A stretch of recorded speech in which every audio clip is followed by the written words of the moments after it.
4, 3, 2, 1. Go, Josh. Welcome back to Morrison Stadium. Josh Peterson, Avery Howard with you for this Big East Conference matchup between the DePaul Blue Demons and the Creighton Blue Jays. It is a perfect afternoon for some soccer as both of the teams make their way out onto the pitch. You see DePaul there with the white tops and the white bottoms on this Sunday afternoon, and in that huddle is head coach Jimmy Walker in year one for the Creighton Blue Jays. Let's take a look at the starting lineups for this one, Avery, as we begin with DePaul. And one of the things that we were talking about in the pregame is it's actually one of the players not in the starting lineup, and that is Freya Jupp, who has come off the bench a handful of times this year. She'll do so again today, leads the team with 10 goals. She is number 10, so she'll come off the bench again. Yeah, she will, and she has been an impact player off the bench, as you mentioned. She has 4 goals and assists this season. She's the leading goal scorer for DePaul. So that's one of those people that come off the bench and makes an opposing team a little bit nervous, right? Absolutely, and there you see the starting lineup for the Creighton Blue Jays. Same starting lineup that we have seen throughout quite a few of these matches this year. Stella Downing, you see her there, number 98, recently picked up a couple of goals in that win over UConn, the first 2 of her career, and Alyssa Zalek again in goal for the Blue Jays. It is a pink out game here at Morrison Stadium. Even though Creighton will be wearing the blues, you will see a lot of pink all over the place here at Morrison. And there is Zalek, number 30, and Creighton will begin this one with possession, and it is time for some soccer between these two sides. We talked about it in the pregame, Avery. These teams playing some real good soccer right now, and here's DePaul with an early opportunity as they're making a nice run. Left foot there from Hill is knocked down by Zalek. Yeah, that's a player familiar with this area. Briley Hill from Lincoln, Nebraska transfer, a little homecoming for her. I'm sure she's excited to be back here and threatening early in the opening seconds. Yeah, the Lincoln East graduate went to the University of Nebraska, like you said. Has a goal earlier this year, was able to score versus Marquette. Both these teams have struggled on offense this season, but perhaps finding a bit of themselves as Hill has it once again. DePaul coming off of a 3-1 victory over Seton Hall, their second consecutive win. We talked about it in the pregame. The first of those 2 coming versus a nationally ranked Georgetown squad. Yeah, and what a huge win that was for this DePaul group. Talking to Coach before the game, she just said it helped them instill some belief in this team. It confirmed that the work they're doing, they saw it as a product on the field. They're able to trust one another, and I mean, what a way to kind of get through that back half of the conference schedule when you upset a team like number 18 Georgetown, who is usually a pretty, powerful team in the Big East. So some belief right now for this DePaul team. Absolutely. So Jimmy Walker there. His team is also performing better as of late. Won 3 out of their last 4, including 2 in a row. And so all of a sudden, teams that were picked to finish 11th for DePaul and 7th for Creighton are finding themselves 5th and 3rd in the latest Big East standings.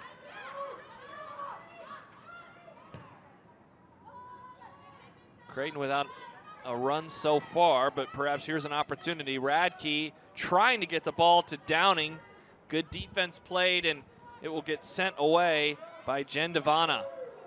And so first time the ball has really been this far down early on for the Blue Jays, as Manrique will head over to throw it in. As we know, this throw in here is kind of a weapon. Absolutely it is. Senior out of Japan, Manrique sends it in, high arcing, bounces around. Chance there for Downing, but it deflects off of the back of a Blue Demon. Early opportunity for the senior from Vancouver, Canada. There's Elena Milam. 5 clean sheets this year. Played all but about 11 minutes this season. 50 saves, 3rd most in the conference. And it'll go back to Creighton. She's also coming off a Big East Goalkeeper of the Week performance. I guess you get that when you knock off number 18, right? Yeah, what a win for this program in the 4th year for their head coach, Michelle O'Brien. Creighton trying to advance forward. Kazanjian to Murray Powell. Creighton going into the wind. Not too windy today in Omaha, especially compared to some of the days we've had lately. No kidding. I know, I'm looking out in this field. I'm kind of jealous. It looks like a gorgeous Sunday. You can't ask for much more. Here's Solomon making a run. Nice pass, just a little over the head, though, of her teammate there. And now it's DePaul going the other way. And it will go out as Murray Powell unable to chase it down. There you see the head coach for DePaul, Michelle O'Brien. And you see the record there.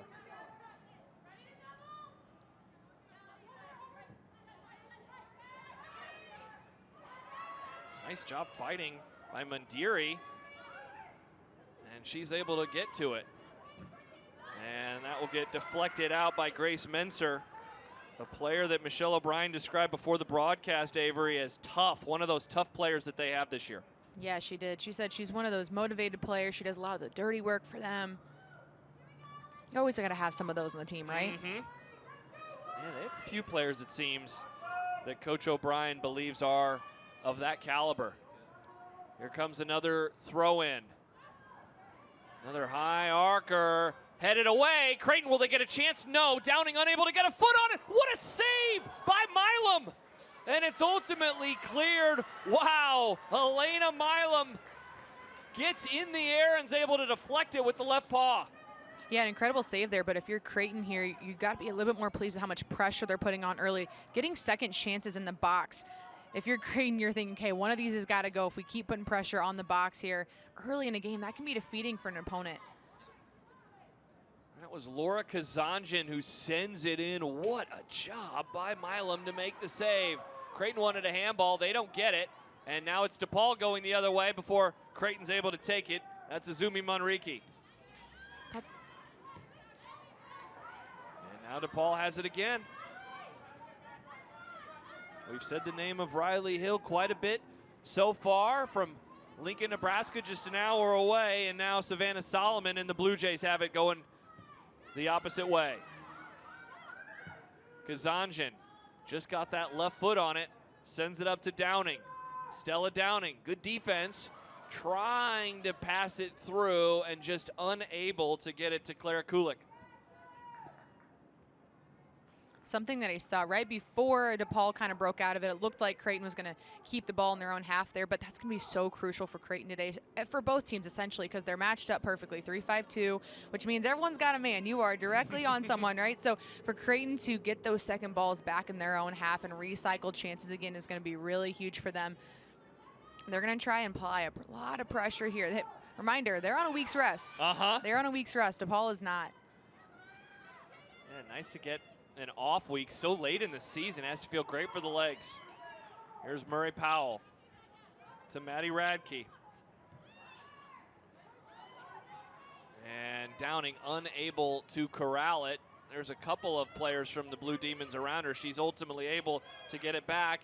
Murray Powell trying to send it in. Ooh, just a little too strong there on the pass from Mundiri. Ultimately, though, Radke able to get it, sends it all the way back across the pitch, and it's going to get headed out, and it will go to DePaul.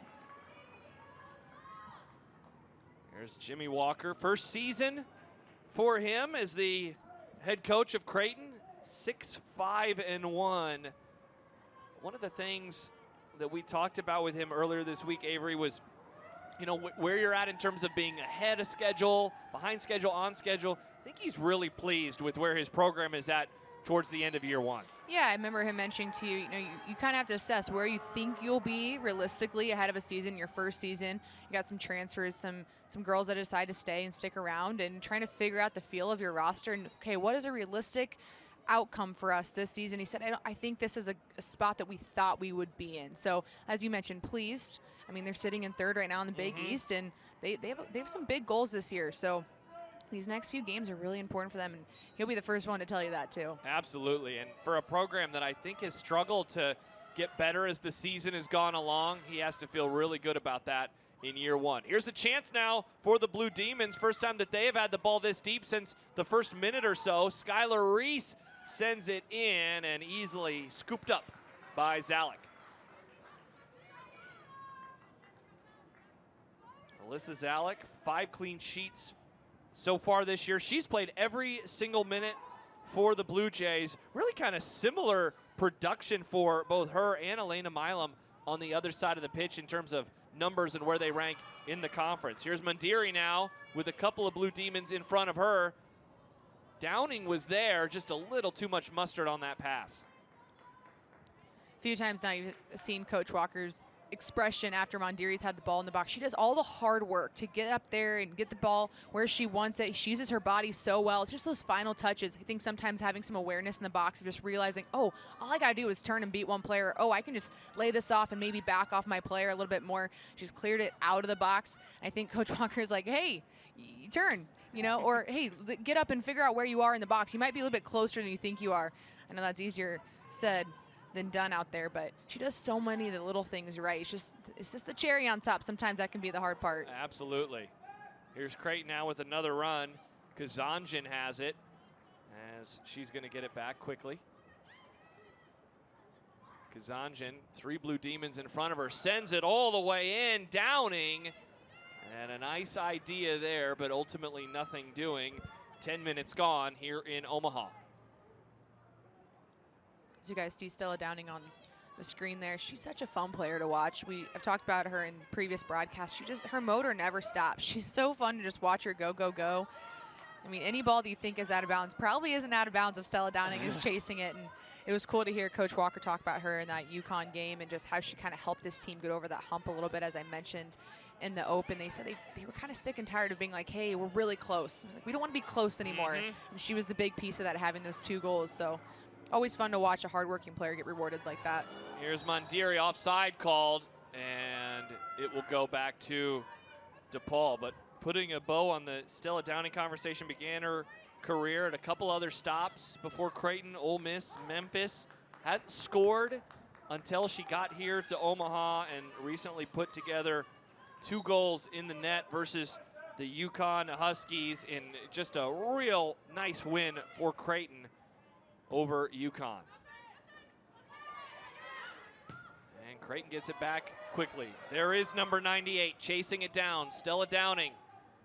Let's see what happens here. Fancy footwork, sends it into the box, headed in! Mondiri! And the Blue Jays take a 1-0 lead in the 12th minute. Right on cue, right? The confidence that she plays with is so exciting to watch. She just takes her time here, knows she has one person to beat. She tries to get a little bit of an angle here. We'll see it on the replay, I think, here in a second. But she gets just around her defender at a good angle. She scissors there, the touch gets her defender off balance, and Mondiri's just sitting on the back post wide open. What a finish to put it right on her head there. That is an excellent finish, and I can tell the coaching staff is happy with that one. I don't know how you couldn't be. But the confidence, we just talked about her, but she chases that ball down. The confidence to go one-on-one, which has been a focus for Creighton this year, offensively and defensively, and then Ariana Mondiri to just cap it off. That's a great finish and a great start from Creighton. 3rd goal of the year for the senior out of Every France. And like you said, was in the perfect spot. Already 3 shots for the Blue Jays, and their offense gets going early on as they look for their 3rd consecutive victory in this one versus DePaul. And already on the aggressive end once again. Be interesting now, Avery, to see how DePaul responds. They had a nice start, putting some pressure on the Creighton defense. Really haven't seen, though, a whole lot of possessions on that end since those early minute or 2. Yeah, no, I'll always say this, but for both teams, the 5 minutes after a goal is scored is always such an important chunk of time. One, for the offense that just might have scored to see if they can keep up what they were doing and not drop that level. And for the opposing team that just got scored on, how do you step things up, or maybe also just not even hit the panic button? Absolutely. And this DePaul team now, one of the things we haven't talked about yet, though, are their road woes. So something to keep an eye on. They came into this one outscored 7-3 on the road this year, so make it 8-3 now, and they're 1-3-1 away from the friendly confines. So a tough start, and now already the first corner coming for Creighton as the 13th minute comes to a close. It's Manrique.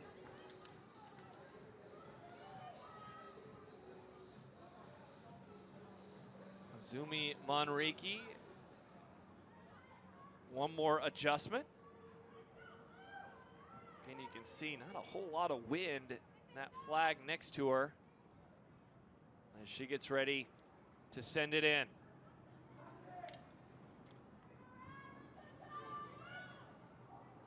And that might have been headed back out by DePaul. I believe that that was off of the head of Beth Smith. And so it will lead to another chance for Creighton. This time it's going to be Laura Kazanjian who will go all the way to the other side of the pitch to do the honors.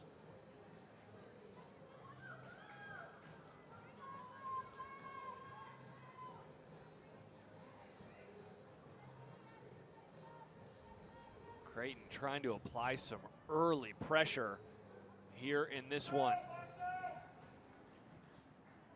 Kept on the ground that time. Sent into the box, misplayed, and ultimately it will go out beyond the back line, but Milam goes down, and lucky for DePaul, no one was there waiting to send it into the net. Seems like there might be some confusion down there, wondering if there should have been a foul call as we see Mondiri kind of limping away. But I kind of love that little play there. I mean, we know how Azumi Manrique can strike the ball, right? So she's wide open the top of the box, might as well give it a shot. But looks like Creighton, yeah, playbook's open, as they would say. Yeah, right. It was interesting seeing your reaction as that sent in, because you immediately are nodding your head. I know the former player, and you was like, yes, good strategy. Yeah, you see where the team's at. They're going to give it to you, okay. It'll be interesting to see how DePaul adjusts now. Next corner Creighton gets, you might say, we might guard that one a little bit differently.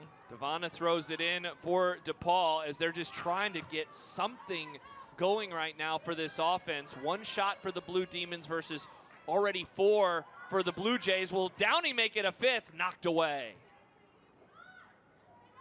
But Creighton out. A foul's going to be called. A little too much physicality there for Manrique, and it will head the other way as Eisenring, slow to get up, kind of touches her face, but everything looks okay.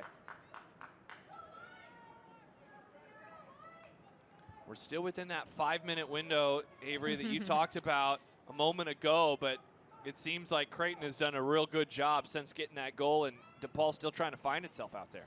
Yeah, Creighton has not slowed down. I think in that moment here, having a moment for DePaul to breathe here on this set play, get into your half, see if you can slow things down a little bit. Build out of the back, maybe within your own half. Or this, too. Yeah, that's a nice little move there. Yeah. But some good defense being played by Ella Offer. And ultimately, it goes out off of DePaul and back over to the Blue Jays. Yeah, getting the ball up the field doesn't hurt either. But just if you can build within your own half, obviously that gives the team a little bit of a breather there. When I was talking to Coach O'Brien before the game, she said we got to play and stick to our style of soccer, but to beat this Creighton team at a high level. They expect it to be physical. One way you can avoid that is by keeping the ball and moving it and making this Creighton team work. So look for DePaul here to maybe try and find some ways to settle in. Sometimes it just takes a 5-yard pass, another 5-yard pass, and then that turns into a 10-yard pass. And before you know it, you're connecting some things together and some things are starting to open. So starting with some baby steps sometimes doesn't hurt when you haven't had the ball for the majority of the half. And that's what Creighton has been able to do, is those short passes, and certainly a lot of possession. Here they are again. It's Mondiri. She had the goal a few moments ago to give Creighton that 1-0 advantage. Manrique, she's going to send it back to Savannah Solomon. And Solomon now driving, drops it down to Radke. Radke sends it in. It's going to be headed right back to her. And waits for it to get down on the ground. Sends it back into the box. And did that go off of DePaul? Indeed it did. You see Mondiri there again, and that will lead now to the 3rd corner since Creighton scored that goal a few moments ago. And you see it deflects off of Skylar Reese. Another one of the Lincoln, Nebraska products that's on that DePaul side. Yeah, two girls that are familiar with this field. Absolutely. Played some state games here. Yeah, she began her career at Iowa State after graduating from Lincoln Southeast and gets to come back to her home state for this one. It'll be Manrique again. Manrique keeps this one high, and a nice job to clear it for the time being. And again, deflected away. Oh, but wow, nice move there by Manrique coming in as she was still over near the corner, and Creighton gets it right back. They just keep applying pressure. Murray Powell drops it down to Radke. Radke sending it in, was looking for Mondiri just a little too high over her head, and Soderstrom sends it out. And that'll lead to another throw-in by Creighton. Seems like they're really targeting Mondiri right now, Avery. Yeah, they do. And she's so well, she knows how to get herself into good position. She doesn't just stay on a defender. She knows how to get in behind a defender, slip between two defenders, whether that the ball's on the ground or in the air, which is really dangerous, especially if you're a center back, and especially in a 3-5-2 situation that DePaul's in right now. Here's the throw in. Ultimately, it's going to end up on the foot of Downing as she sends it back. Creighton resets. That one just kind of died in the air. Downing sends it high and wide. I mentioned this earlier about Creighton keeping the ball in their own half, but something Coach Walker mentioned to us earlier this week is that he knows this DePaul team, they're going to stay organized defensively. And so I think when you keep recycling things like that, it's hard to stay on your toes all the time, and the ball's getting switched and you're trying to pressure and someone's trying to step out. All of a sudden you got some defenders and pieces of your press that are no longer in position. So it does a lot to the opposing team when you can recycle chances like that. It's tough. It takes a lot of energy to constantly defend, especially when you're in your own 50. I'm on football terms here, in your own half here, but they're doing a great job of recycling those chances, and it's easier for Creighton too. Harder on DePaul, easier in Creighton. You don't have to build out all the way from your box. You're at the half line. Yeah, the 20th minute now coming to a close as another whistle stops play, and Creighton's already had 7 shots versus just the first minute, and that was when DePaul had their first shot and only shot of the match. So it's just been really tough sledding, as you said, and having to engage mentally so often in that defensive side. They've already seen 3 corners now in the last few minutes as well. Reese puts it into play, and just nothing there again as that is sent high by Judkins. Mondiri gets a foot on it as it kind of deflects from player to player. And there's another one of those passes that you were talking about a few moments ago, Avery, of have possession, get a nice pass, and that one just deflects. It's a little too hard, and it goes right back over to the Blue Jays. Yeah, what I mentioned earlier about those 5-yard passes, 10-yard passes, I can't take full credit. Julie Foudy once said that on a broadcast when I was younger, and ever since she said that, I was like, I don't know what it was. It stuck out to me. She's like, when I checked into a game or the game started, I didn't have to do the most spectacular thing to start, just a few 5-yard passes, and before you know it, your confidence builds personally and as a team. And I think that's just maybe what DePaul needs right now, because Creighton's already got that one figured out. They were connecting earlier and switching the field, and sometimes it can be hard to settle into a game like that, but that's sometimes just all you need. Injury timeout. Shayna Da Silva, number 18. She took a real hard shot on her head and immediately grabbed it, and the referee recognized it in the moment. So going through the protocols right now to make sure everything's okay, and it looks like she is okay. The sophomore out of Evanston started now the last 4 matches and 6 overall on the season. Coming upon the halfway mark of this first half. Ooh, that's a tough pass there, and it causes Zalek to come out of the box, but everything's okay. Here's Solomon looking to Radke. She'll get it to her. Radke. And nothing really doing there with a couple of Blue Demons pushing her close to the sidelines, but the clearance will give it right back to Creighton.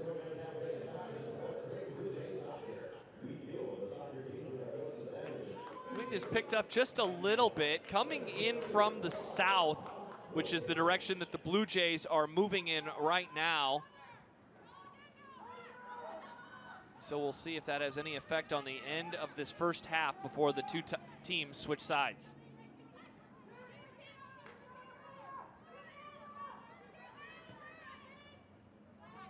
And again, just no one there for DePaul, but a quick turnover as Solomon gives it right back to the Blue Demons. Smith was trying to get it to her teammate Hill, but just unable to. Nice job there by Dominguez, though, to step up in front of it, and she loses it quickly. Menser gets the header from Smith. Menser has it again, and that's going to go out off of Savannah Solomon. And so, first time in a while, Avery, that they've had the ball this deep in the Creighton end. Yeah, and this is a moment, I think, for DePaul, you got to capitalize on having the ball that deep, too. You can make sure everyone's in good position here. Even if you lose the ball in this throw-in, can you lock Creighton in and make it difficult for them to get out? It's been pretty easy for them to get across the halfway point. Keep them pinned in here for a little bit. Menser throws it in. And she's going to get it back. Puts a right foot on it and just floats up in the air, and Zalek able to take it in.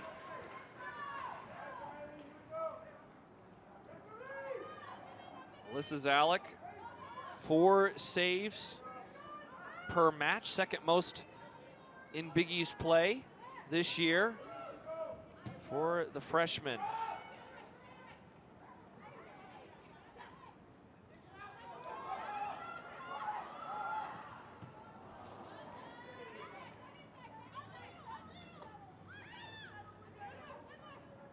Here's Murray Powell to Radke. Radke sending it in. Oh, wow, what a nice pass as Mondiri goes down, and she can't believe it, and neither can Jimmy Walker in the Creighton side. No foul called. Yeah, I'd be really interested to see the replay on that one. But once again, from her, she gets herself in such good positions. When you can get off your defender's back shoulder and slip between 2 defenders, that's so hard to mark. And as I mentioned, when you're in a 3-5-2, looks like we might review this one. Yeah, when you're in a 3-5-2 and you have your outside defenders having to stretch to go find other players to mark, and you've got one defender on her, it can be hard to stay connected while she's moving wherever she wants to. And that's why she's had opportunities in this game. That's why she's maybe going to cause a PK here. We'll see what the replay shows us. But that is one of her strengths, is her body position and knowing where to be in surroundings with the defenders that are marking her. This will be interesting. What did you think at first blush on that call? My first instinct was I thought it was a foul, but you never know. Sometimes if the feet get tangled up and stuff, that's kind of a gray area. So I'm interested to see what the replay will show us, and I'm sure we'll see here in a second.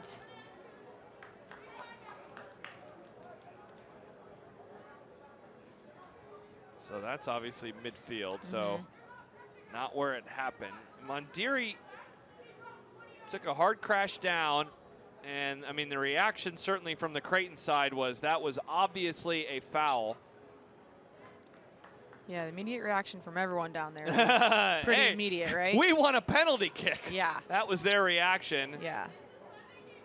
As it ggets rewound just a little bit more to where it happened. Yeah, I think we're almost there. Yeah. And you see Mondiri at the top of the screen with her hands out. She can't Hello. believe it. And so this should be a pretty solid angle. Yeah.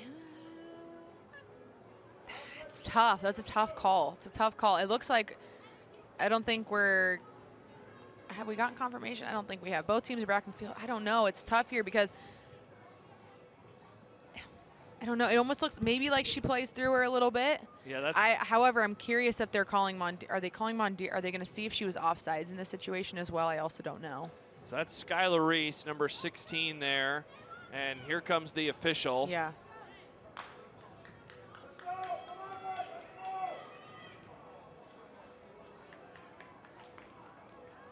I think I read drop ball potentially. Okay, so play will continue. Yeah, certainly the replay, I don't think that it showed anything too aggressive there from Reese and the DePaul side, and so a good call to not allow for a penalty kick for the Blue Jays. Yeah, it's always tough when you see a player go down in the box. Your first reaction has to be, hey, that's got to be a PK, right? But pretty decent defending there, I think, because Mondiri was up in the air. It might have looked a little bit more dramatic. Certainly. So Creighton gets it back now with just about 20 minutes to go here in the first half. Josh Peterson, Avery Howard with you. We appreciate you joining us on this very busy Sunday here on the campus of Creighton University. The volleyball team gets going at the top of the hour as well. So all the folks down here working incredibly hard today. There's Downing. She had a great assist early on. And Ariana Mondiri gave the Blue Jays what they hold as a 1-goal lead. Kazanjian trying to get it to Manrique. Had to deal a little bit with the official. Ultimately goes around him. And that's going to be sent out by DePaul.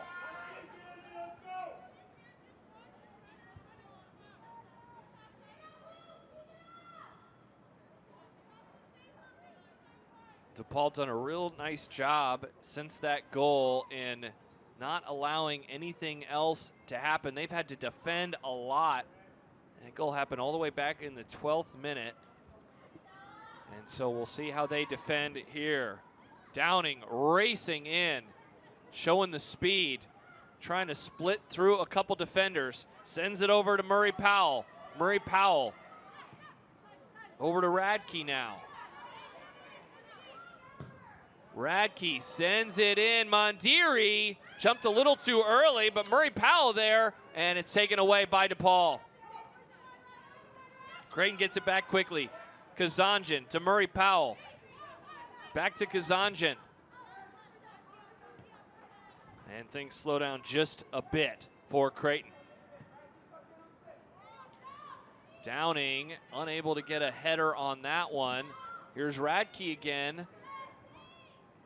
Right back to Kazanjian. Kazanjian, it's like just a little miscommunication. Mondiri decided not to go, and Milam sends it back into play for DePaul.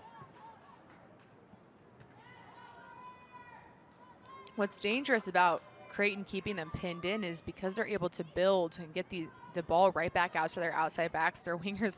They got plenty of numbers in the box every time they look up. I mean, there was multiple times there, I think, that Creighton had 2 to 3, if not 4 players in the box. So we'll see what happens now again as Creighton continues to just dominate in possession. Downing trying to chase it, and nice job just kind of slipping behind Devana, and it will go back to Creighton. First couple of subs of the afternoon. Levine coming onto the pitch for Creighton as Kazanjian heads off.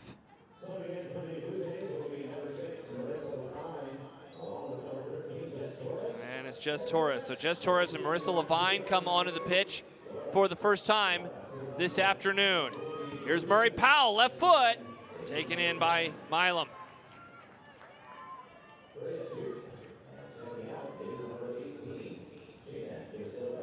Elena Milam.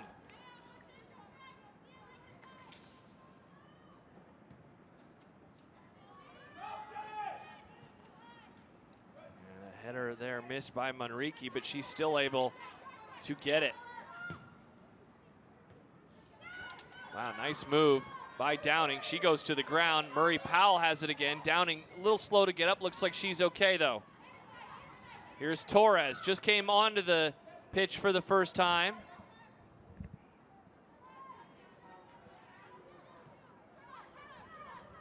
Manrique pointing for where she wants Murray Powell to get to. Murray Powell into the box. Mondiri, she misses it. No worries, though. Creighton will still have it. That ball's deflected off of a Blue Demon as Creighton chases it. You know, it's interesting. I was able to hear what Azumi Manrique was just saying when she wanted to get the ball over to Murray Powell. She's like, hey, step up, step into that space. And she's totally right there. If they're going to give it to you, you can take what they give you. Instead of her playing it backwards there, essentially, she's like, hey, we're going to keep going. Just step into the space that they're giving you. I don't want to play it backwards. We want to go forward.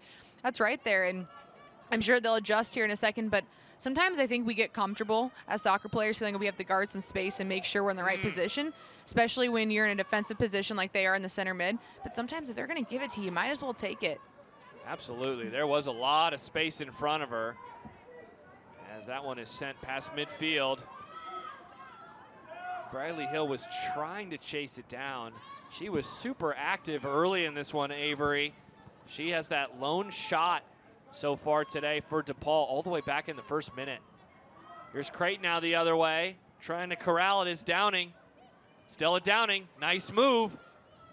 She decides to stop, sends it in, but not getting a whole lot of help from her teammates, and Milam will corral it.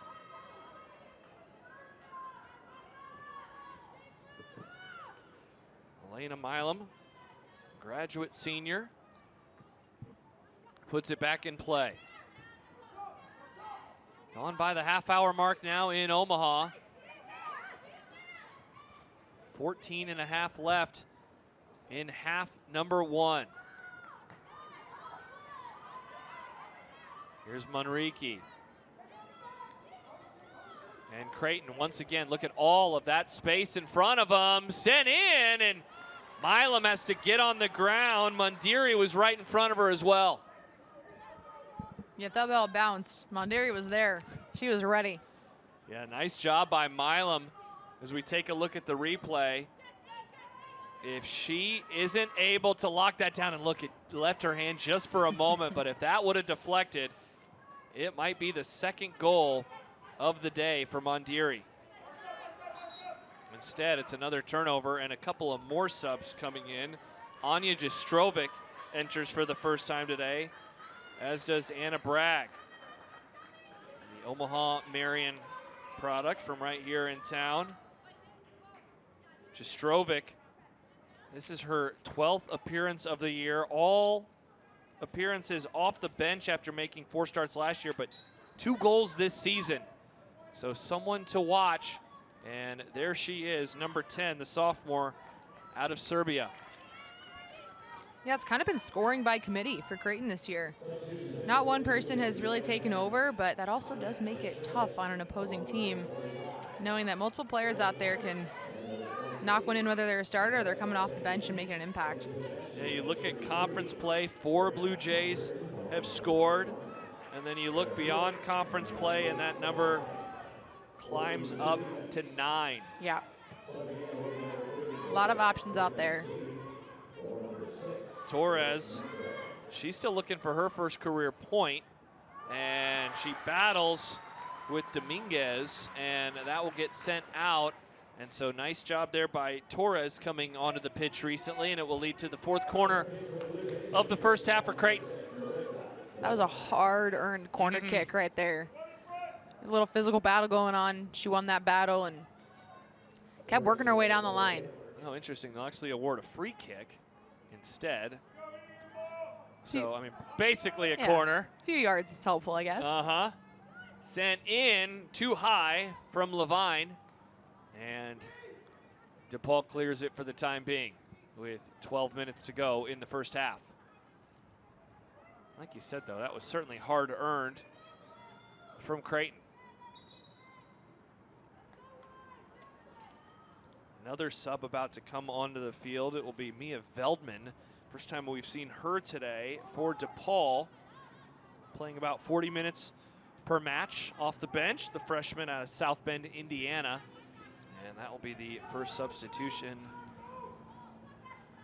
Or no, Freya Jupp has also entered as well.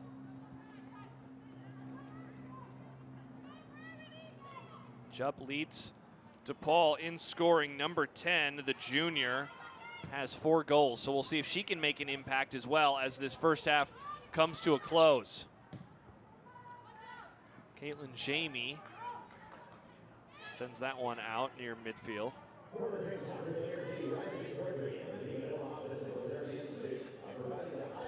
Yeah, you mentioned Freya Jubb. I always love seeing the soccer experience from these players that come from overseas. She played for the Arsenal U21 team before she came to DePaul. Her first game-winning goal came against Chelsea.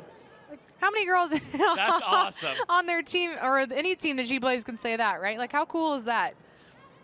I love seeing the experience that they have and what they bring over here, and I think that's so fun to see. You know, you read their little bios. All of them are so awesome and exciting, and yeah, and it's so different, right? Because you read the bios of an American-born player, and Yeah. it's like, you know, they were all district in this area. And then Yes, it's like, exactly. yeah, she scored versus Chelsea. Yeah, I always think that's pretty cool to read and see what kind of experience they bring to the collegiate game here. Did you have many foreign-born players on as teammates when you played? Yeah, we did. My freshman year, we had one of my good friends. She was from Iceland. She was our goalkeeper, and Awesome. yeah, I think now on Omaha we have a few French girls. I think there's a few French, and there's Denmark, and I know I'm missing one. What an awesome Norway. Yeah. Wow, what an awesome experience. Yeah, very fun. Spain, we had Spain in there. Yeah. Yeah, it's always fun to have that, and it was fun. My good friend, as I mentioned, she was from Iceland. She was our goalkeeper. It was fun to learn just, you know, her perspective of our game here. And beyond that, we walked into Whole Foods my freshman year. She was like, I love this place. It was fun. We had a lot of fun. And looking at the DePaul roster, players from England, a couple from Switzerland, multiple from England, in fact. And we talked about Jastrovic a few moments ago from Serbia, Puerto Rico on the roster, France, Canada as well. Under 9 now left. Things have stalled just a little bit for the Creighton offense. They're still holding on to the possession quite a bit, but haven't had any opportunities in a few minutes after really putting pressure on Elena Milam and company. Still, though, up to 10 shots now on the day. Will this lead to one? Levine wide and throws her head back in disappointment, and it'll go back to the Blue Demons. There is Marissa Levine. Comes to Creighton by the way of UC Irvine. 10 starts this year, came off the bench today. Is one of those 9 players with a goal. Creighton, nice defense. They take it back quickly. Rough pass there though. Jastrovic unable to get in front of it, and it will go into the awaiting arms of Elena Milam.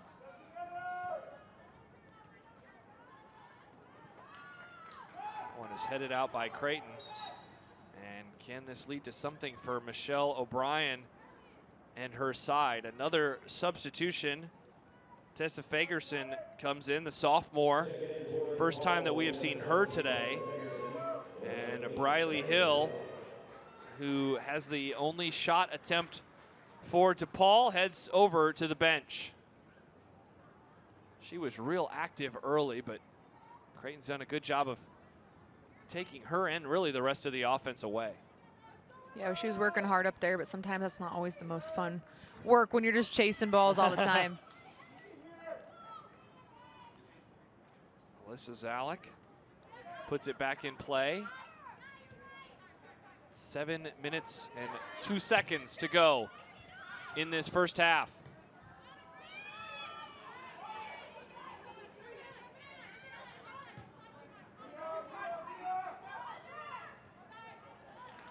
And that goes out off of the Blue Jays. There is Freya Jubb, number 10, has the 4 goals.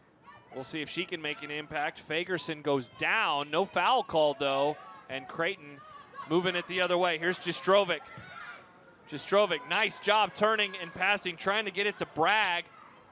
Bragg lost it, kind of spinning around, but Creighton still able to get it right back.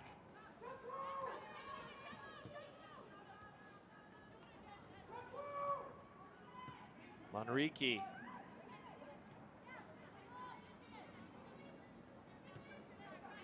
Now here's Solomon. Solomon to Torres. Jess Torres, nice defense there by Caitlin Jamie, but Torres able to get it back. all the way into the box, and that one, wow, thought it was going to go over the net, instead poked away by Milam.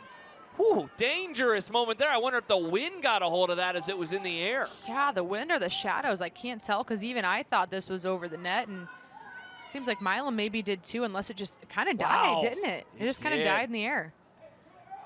Wow, real interesting moment there as a Blue Demon slow to get up. And Nala Dominguez, looks like everything's okay. But I think that you're right. I think Milam just kind of lost it in the air as you see Dominguez go down on the replay. And what looked to be just kind of a typical ball that goes over the net almost was the second goal of the afternoon for Creighton. Yeah, and that would have been a dagger. Whew. To come this late in the first half? Yeah, that, and DePaul's been able to slow them a little bit, and to give up something in the last 5 minutes that way, that would hurt. 2-0 is a dangerous score, we all know that, but that one would sting a little bit. It's interesting though, Creighton's gonna come out, if the wind stays this way, they will get a little bit of an advantage. I know they've been putting balls in the box pretty easily and getting a lot of shots on net, so it's interesting to see how that, whether it changes or not. I'm curious to see if the wind stays this way, but that little kind of ball random in the air there might have gone in if the wind's going the other direction. So interesting to see how that might change second half. Yeah, as we made our way to the broadcast booth today, not a whole lot of wind. It's picked up though ever since the match started. Here's an opportunity for Creighton. Tilly Thomas. Thomas, nice move, but real good defense. And DePaul takes it away. That was a nice play there with 4 minutes to go in the first half.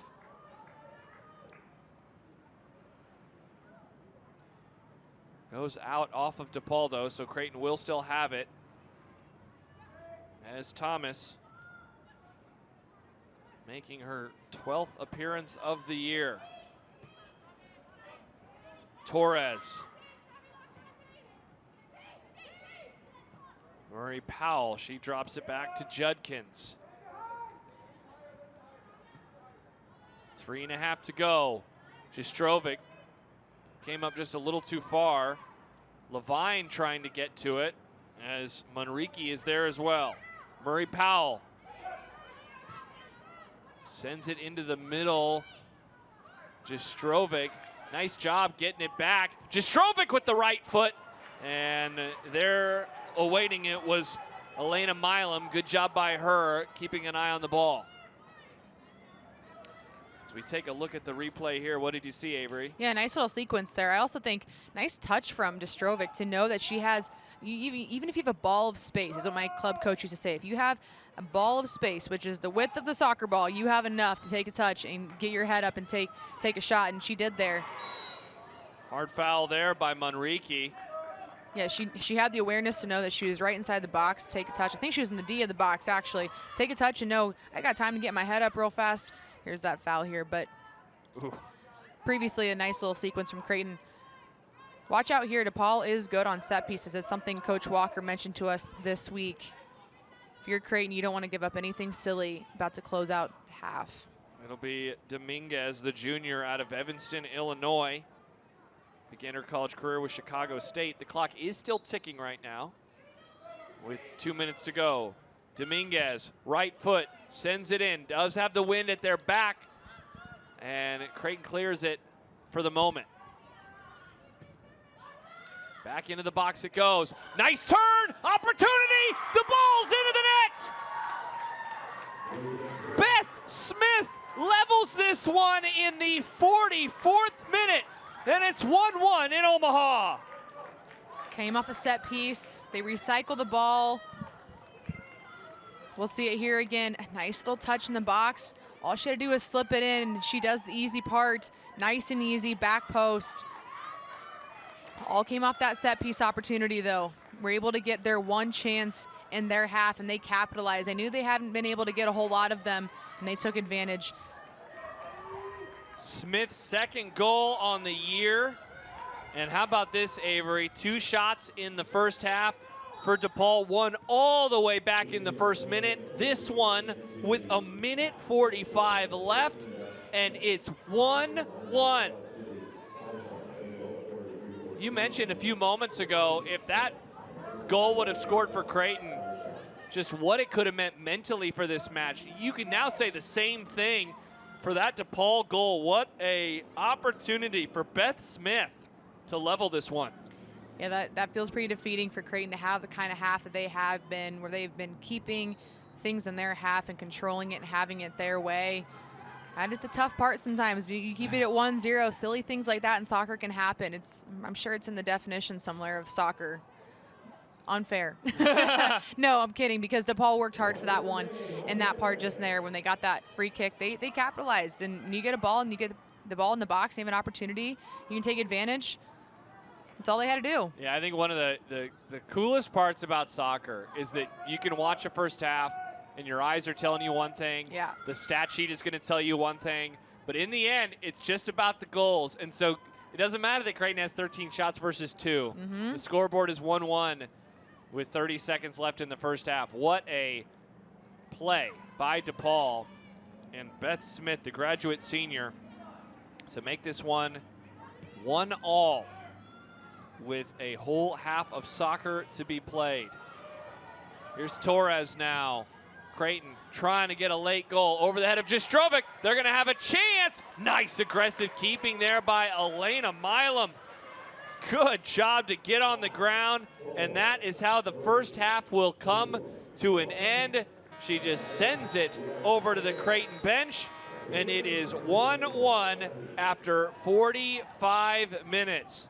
Really looking forward to seeing what happens in the second half, and that is still to come. A late goal from Beth Smith ties this one at 1-1 between Creighton and DePaul. It is a pink out Sunday here at Morrison. Still 45 minutes to go. Looking forward to what happens in the second half.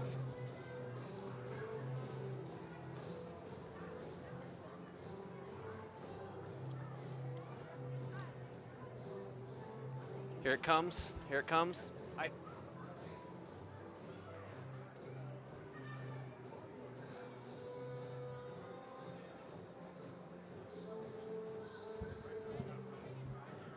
Hey, Chuck. Let's re-rack one time. Re-rack. Sorry, we didn't have you up. Our fault. Okay. Okay. Here we go. 3, 2, 1. Here it comes.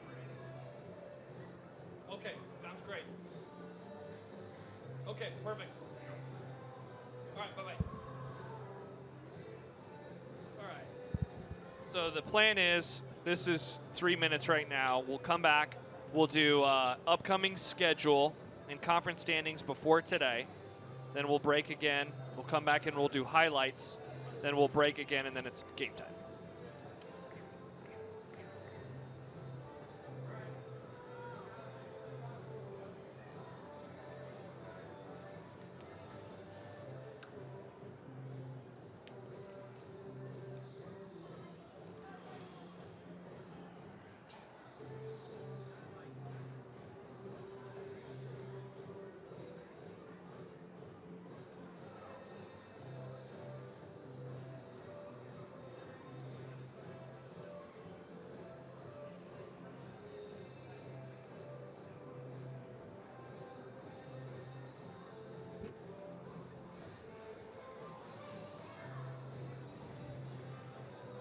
And it will just be the Creighton schedule, not DePaul.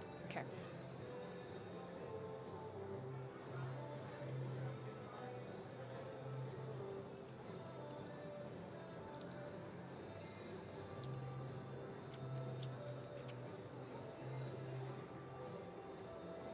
Oh, see, nice and tight. That's perfect.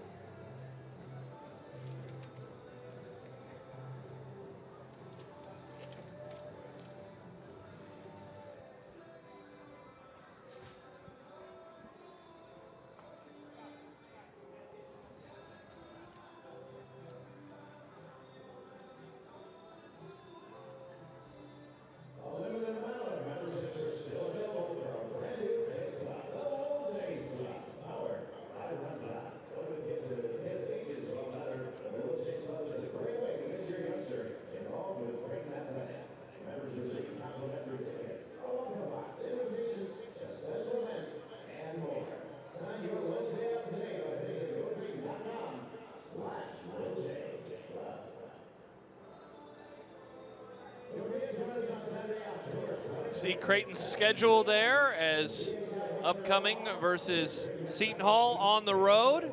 And then the senior day matchup a week from today versus Butler before going on the road at St. John's. Wild, Avery, that the season is pretty much done. I know, it comes and it goes so quickly, but the last few weeks, like I mentioned earlier, that dial just turns it up a little bit. I know both these teams are in a pretty good position, but things can change drastically depending on those last few weeks, and you never know what can happen. So every game's important. Like you said, there's 2 road games here, as you can see, and those are challenges. Ending the season on the road can always be tough. Yeah, and speaking of the challenges, let's take a look at the conference standings. This was coming into today, and so you see how important this one is. If Creighton was able to hold on to that lead, you look at that record and what it could look like. 4 conference wins and an opportunity to really separate themselves. And obviously DePaul, now that they are level, they're also trying to get that dub because it would put them into the upper half of what right now is turned into quite the large middle. Yeah, you just mentioned, just looking at their schedule. It's interesting, I was reading up on what Coach O'Brien had to say after their Georgetown win, which felt like I mentioned earlier, it really instilled that belief, and she just said this has been a work in progress, and our players are fully invested in that process and committed to it. To be successful, we have to stay disciplined game in and game out. So I think this has been a season of labor of love and commitment, and having a win like that has really instilled some belief in them, and it'll be exciting to see how they can finish off this conference schedule and figure out where they're going to end up. Absolutely. When we return, we'll have highlights of this one and what we saw in the first half between Creighton and DePaul, and get you ready for half number 2. 1-1 through 45 minutes in Omaha.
Welcome back to Omaha, Nebraska. Josh Peterson, Avery Howard with you. Chuck Stahl and company behind the scenes on a very, very busy day for our crew. We appreciate everyone's hard work for this one. Let's take a look at the first half highlights between Creighton and DePaul.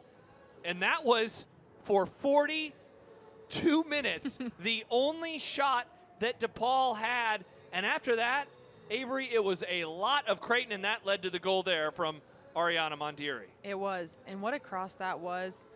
There was multiple chances here for Creighton. That's the part that they're going to be kicking themselves a little bit in the locker room right now, is knowing that they had multiple times to probably put the nail in the coffin early and they didn't put them away. At the time, it's like you're watching, you're like, okay, the good opportunities, good chances, but when you put it all together and then you get DePaul to do what they did at the end, that one stings a little bit. But if you're Creighton, you got to keep your head up and know that things that you were doing were working. However, there is a lot more energy now in this DePaul team. Yeah, so along those lines, when you have a first half that goes one way or the other, I have to imagine in your career, you have been in the situation that Creighton was, where you give up a late goal. You have been in the situation where DePaul was, and you get a late goal that changes the conversation. What's going on in the locker room for both of these sides? Well, you mentioned the change in the conversation.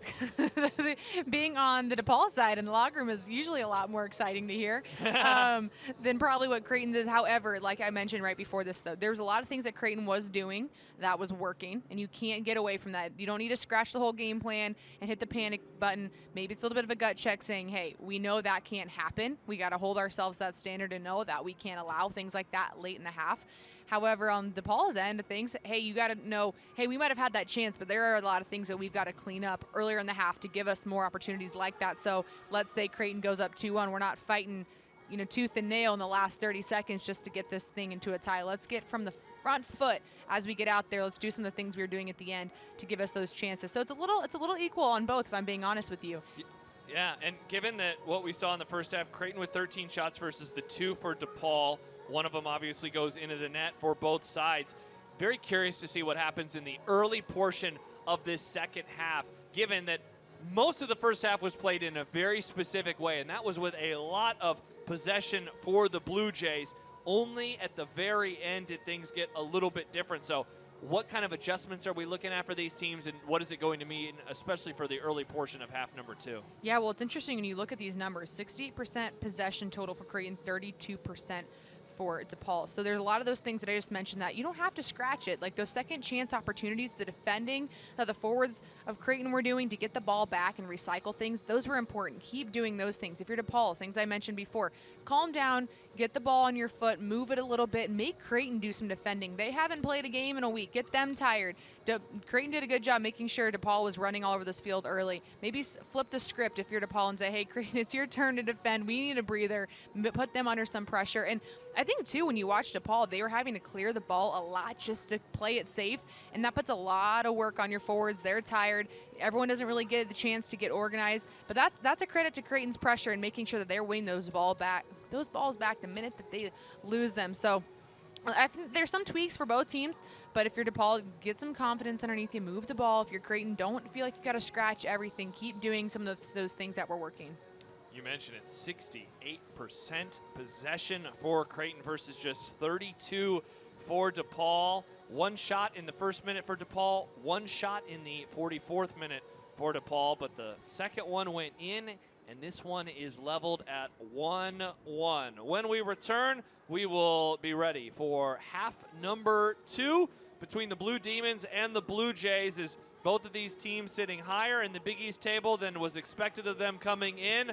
Both of them would love to leave this match with a victory. Half number 2 when we return to Morrison Stadium, where it's knotted up at 1-1.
This break's not as long, by the way, so we'll be back pretty soon. Welcome back to Morrison Stadium. Josh Peterson and Avery Howard with you. As you see at the bottom left corner of the screen, a blue jersey making its way back onto the pitch. It is a pink out Sunday afternoon here at Morrison, as Creighton and DePaul all knotted up at one. The Blue Jays are ready to go, and DePaul surely won't be too far behind. So Avery, after the first goal for Creighton back in the early portion of this one, you talked about those next 5 minutes. If we want to apply it, I mean, technically that 5-minute period will bleed a little bit into the second half. So what are you expecting to see from these two teams again, given how different the end of the first half made this entire discussion? There's a world where it's 1-0 right now, and we're talking one thing. What are you expecting given now that it's knotted up at 1-1? Yeah, well, the opening 6 minutes and the closing 6 minutes of every half are really important. One, who's going to bring the most energy here? Obviously, it can be expected that DePaul's going to come out of the locker room and have a little bit extra fire to them. So can Creighton bring their own fire here, knowing that they probably should be ahead a little bit more, but not letting that get in the way?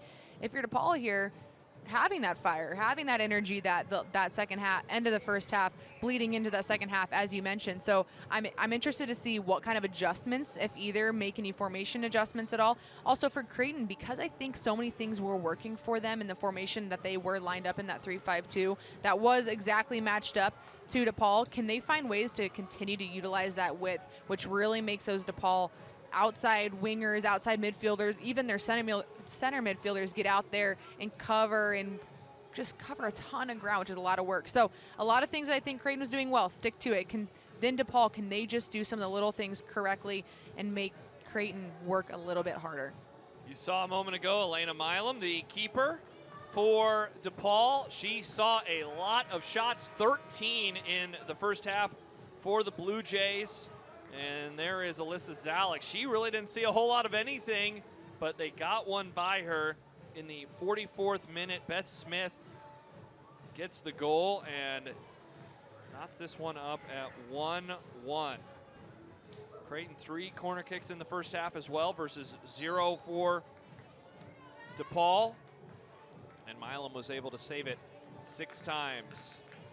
Final huddle there as Jimmy Walker, the head man of Creighton in year 1, heads over to the sidelines. And you see some final words as well inside of that huddle for Creighton. And they look like they are fired up and ready to go. Both teams certainly are going to be ready to go in this second half. And you see there at the top of the screen, Michelle O'Brien in year 1. I believe it was Maddie Radke who was leading that huddle there right before they come back onto the pitch. Yeah, I think I saw some hand gestures, a little bit of the head bobbing. Yeah, I think she had control of that one.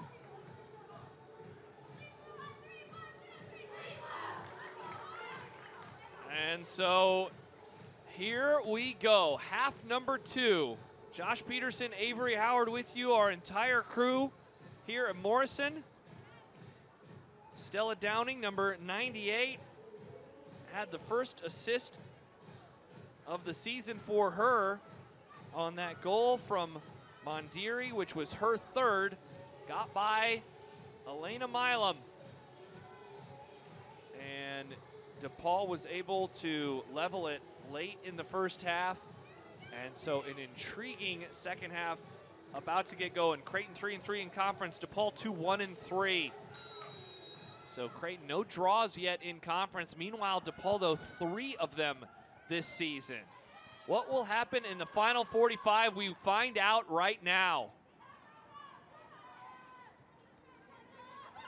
There is Downing. Creighton now will be going with the wind. We were wondering if it would die down at all. Maybe a little bit, but still going south to north, which is the direction that the Blue Jays are now moving across Morrison.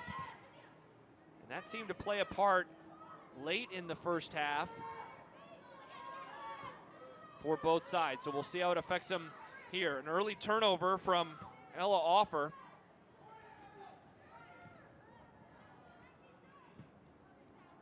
Solomon to Mondiri. Mondiri, nice little run, stops. I think good defense there. Coming up behind her was Felstead, and she was able to get a foot on it as well, and so not everything that Mondiri would have wanted on that shot.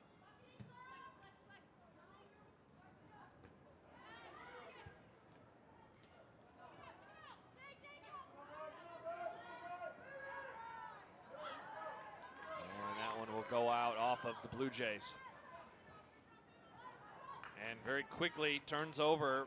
Briley Hill played a lot of minutes in the first half, goes off of her body and out. 38 minutes in half number 1 for the Lincoln product.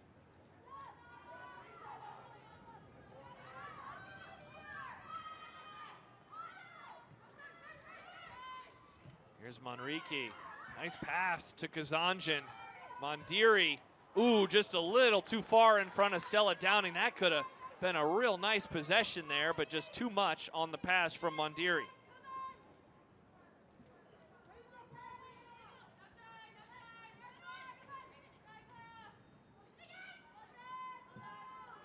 And another quick turnover.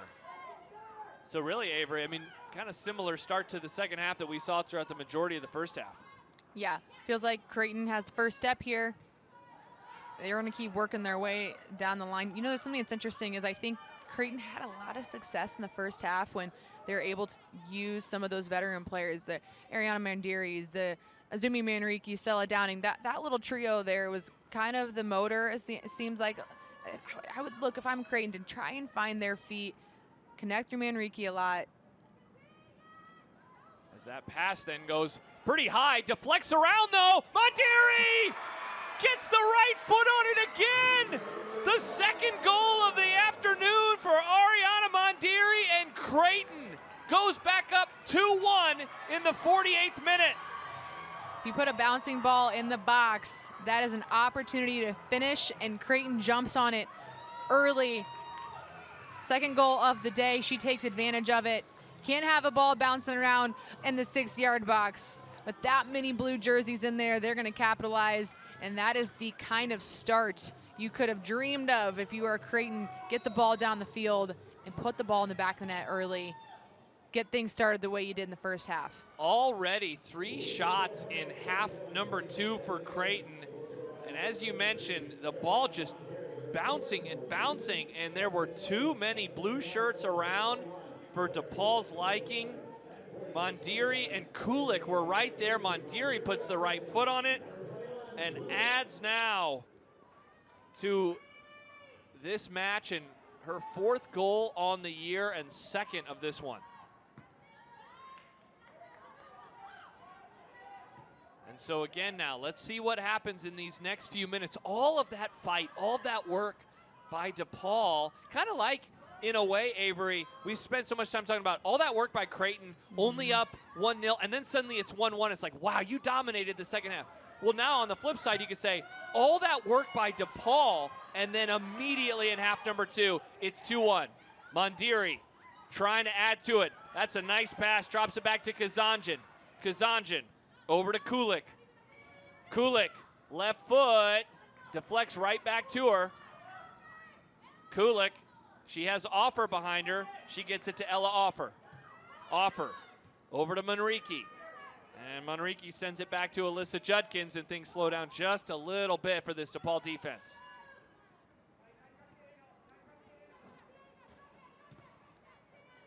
And that one will get sent out off of Murray Powell. Talked about Ariana Mandiri earlier in the season when I had heard from Coach Walker. She was kind of battling an injury a little bit, and they didn't know if she'd be back in some of those early games just at full 100%. But he did say if she is back at 100%, he said, watch out. She is a player to watch. And as I mentioned earlier, one of the biggest attributes she has to her game that he mentioned is her body position. She knows how to hold the ball, but she also knows how to get in good positions. It's something I've been talking about throughout this game, but even outside of just that goal there, oh no, we look like we have a player down on the field. Yeah, it's Nala Dominguez. And she has been down now for probably about a half minute. Something go, yeah, and you see there one of her teammates points to her head. Dominguez went down in the first half as well. Everything was okay there, but collision here. And so the clock stops at 49:47. She's had a rough day today. Yeah, she really has. We'll take a look at the replay. Oh, see, that's right after whatever it was. And the second time that a player for DePaul. Oh yeah, I think maybe the forearm in the back of the head potentially on this 50-50. And she gets her teammate on the other side too. That's always so tough, those balls like that. I hope when you see them pointing to their head, I hope she's okay. Yeah, Jen Devana, number 4, the teammate that was there as well. And so Dominguez slow to get up, and she will head over to the sidelines.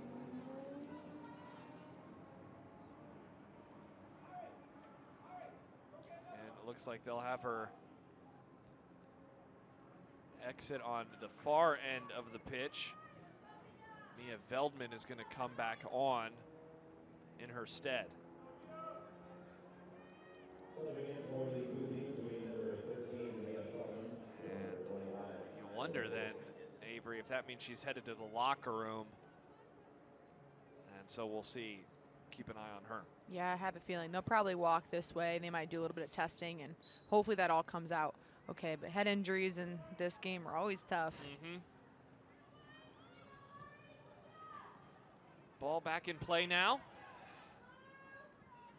After about a 2 to 3 minute timeout, DePaul trying to answer such an important moment. Good play there by Judkins to take the ball away from DePaul. No foul called. And now Creighton has it. Kulik gets it to Kazanjian. Kazanjian sends it backwards, and that's what the Blue Jays are doing right now. Judkins to offer. Kulik to offer.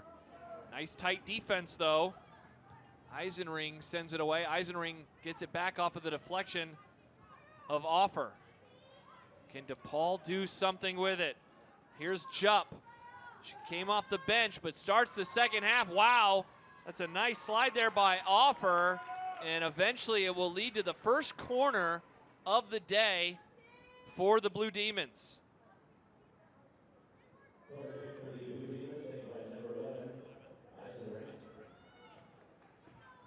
Can DePaul do something with this? It's gonna be Eisenring. First corner of the day. Eisenring sends it into the box.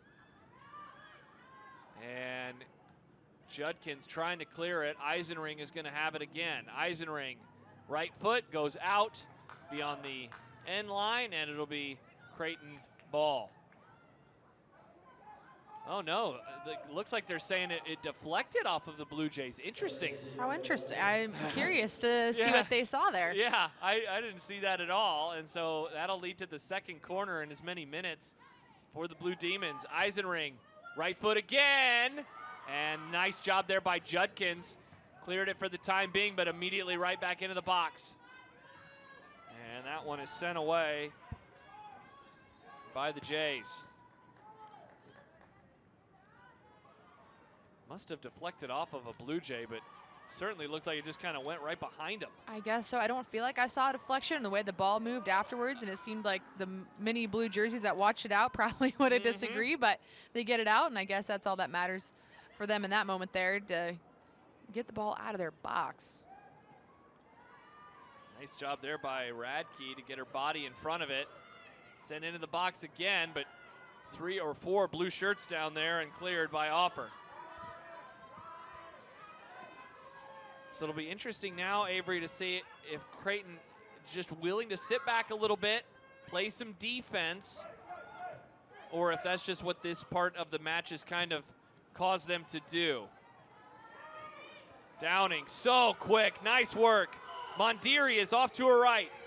Downing trying to split many defenders, ultimately still able to get to it, sends it back to Kazanjian.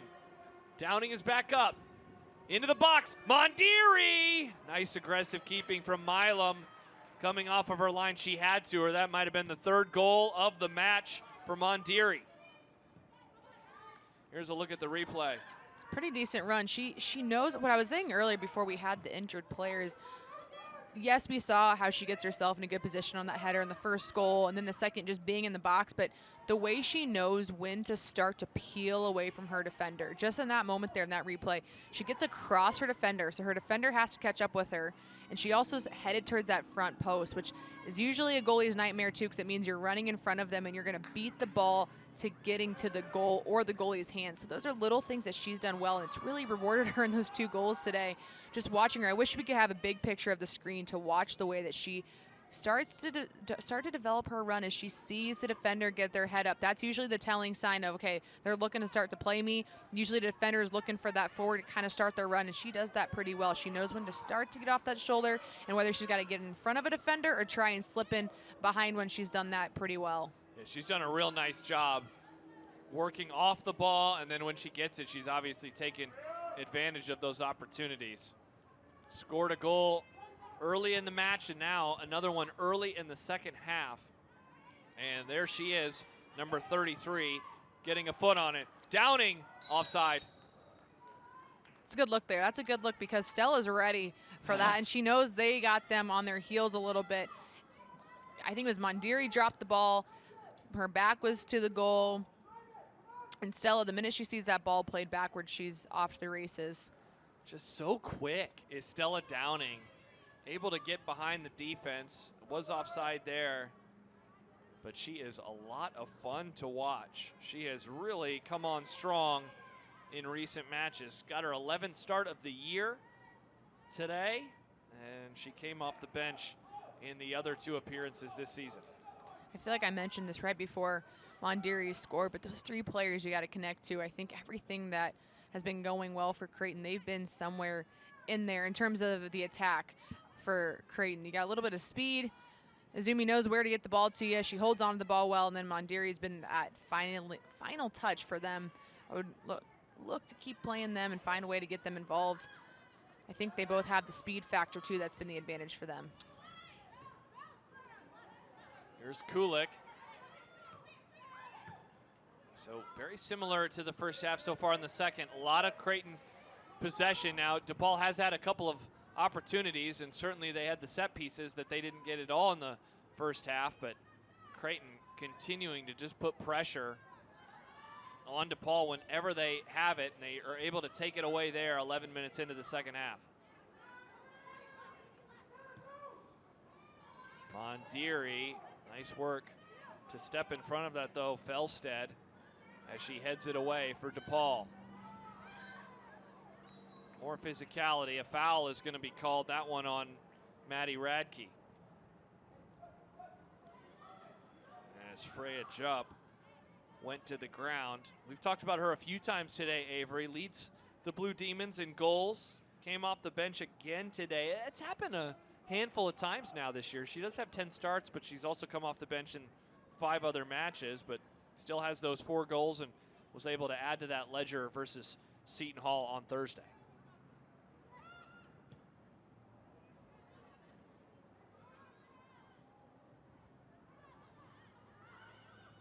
And they're going to say that that went out off of Downing, but nope, then corrected, and it will be given back to the Blue Jays. Doesn't really seem to matter what part of the pitch the ball is in. Stella Downing is going to be there trying to make an impact. No kidding. I always think that's a telling sign, though, of just the hard work you see on a team when you have essentially one of your center forwards coming all the way back to win the ball for you. That's always a good feeling for the rest of the team, knowing, hey, our center forward's all the way back here putting in work. I better be doing the same. Uh-huh. And trying to chase it down and unable to get to it.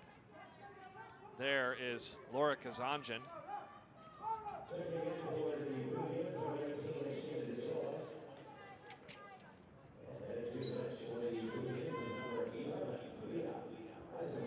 Shayna De Silva re-enters the match for DePaul.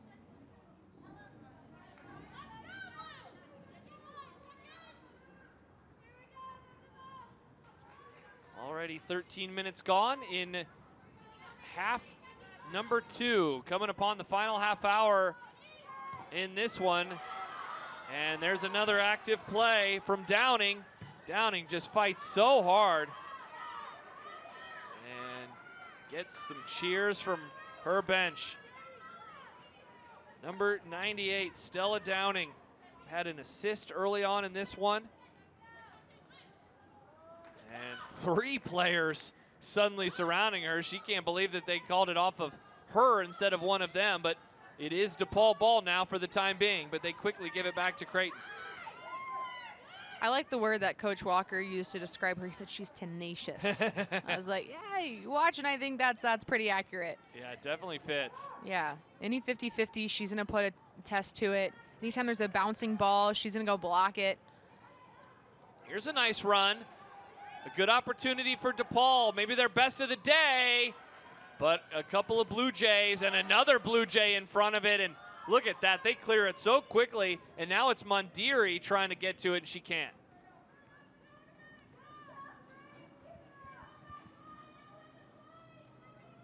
Take a look at the replay, and suddenly it just closed up as quickly as it opened. Yeah, you got to be pretty happy when you see these girls putting their body on the line and blocking those shots like that. Got to give whatever it takes on a Sunday, most likely. Yeah, we've seen a lot of opportunities get deflected by these players just putting their body in front of it on both sides. Creighton, no shot attempts now since the one that put them up 2-1 early on in this half. And surprise, surprise, there's Downing trying to take it away, and good aggressive defense, and Creighton does have it again. The ball goes by Kazanjian to Manrique. Here's Offer, back to Manrique. She sends it all the way back near midfield to Savannah Solomon.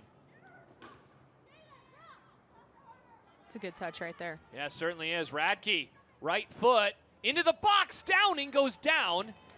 And cleared for the moment by DePaul. Offer, she's trying to send it in over the head of Mondiri. And Elena Milam gets to it.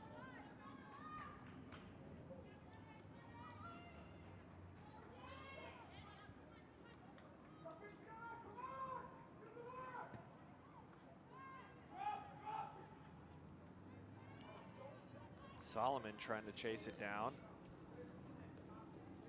And Radke now is going to throw it back into play. Josh Peterson, Avery Howard with you for this one. As Creighton trying to hold on to a 2-1 win over DePaul, get their 4th win in conference play. And with just 3 matches to go in the regular season, would sit above 500 in the Big East and move to 2 games above 500 overall on the year. Just a tremendous first season for Jimmy Walker. As Marissa Levine re-enters, Laura Kazanjian will head to the bench as she gets a high five and a pat on the back from Jimmy Walker.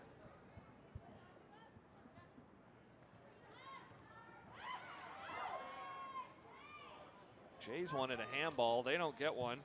De Silva, who entered the match a few moments ago, sends it back towards midfield. Whew. Judkins almost lost it with Hill right behind her. Downing. She has Mondiri in the box, and Downing goes down awkwardly. And that will lead to an injury timeout. Hope that she is okay. It's like her foot kind of got caught up in the turf there. As the official comes over. Judging by that, Avery, I think she's going to be okay. I do too. I think she kind of maybe tweaked her back just a little bit when she went to go hit this with her left foot. I think potentially, sometimes your plant foot can hit the ball before you do a little bit. I can't tell if maybe she landed on her back or she just twerked her back a little bit, but I think she'll be okay. She said, I don't want it to come out. Just give me a few seconds, please. Yeah, and so she walks over to the trainers. Looks like she was going to maybe try to, can I get a little extra speed, but she'll head over to the bench. We're a couple subs for the Blue Jays. And so they will lose her for the time being. Anja Jastrovic does re-enter. Saw her towards the end of the first half. And so that's big, though, to lose Stella Downing, given how much we have talked about her today and how impactful she's really been on both sides. Yeah, very. I hope she's okay. Watching her walk off the field seemed maybe a little bit more concerning than when she first went down, so I do hope she's okay. And yeah. Maybe she's just, she's been working so hard out there. Maybe she just needs a few minutes, but yeah, so we'll hope she'll be all right. Yeah, certainly. We'll keep an eye on her and see what happens. So a nice job by DePaul to limit anything from Creighton's offense ever since that goal early on in the match. If you're just joining us, Creighton was able to get a goal in the 3rd minute of the second half, 48th minute overall. And that followed a late goal in the first half from DePaul to level it at 1-1. Otherwise, Creighton has dominated 16 shots versus only 4, forcing Elena Milam, the keeper, into 8 saves. Meanwhile, Alyssa Zalek, the junior for Creighton, only had to save 1 shot in this one. Bragg. Creighton, can it lead to anything? Murray Powell unable to get to it. But the Jays get it back. Solomon sends it up top. Murray Powell was waiting for the ball, but nice job there by Smith just to step in front of her and take it away.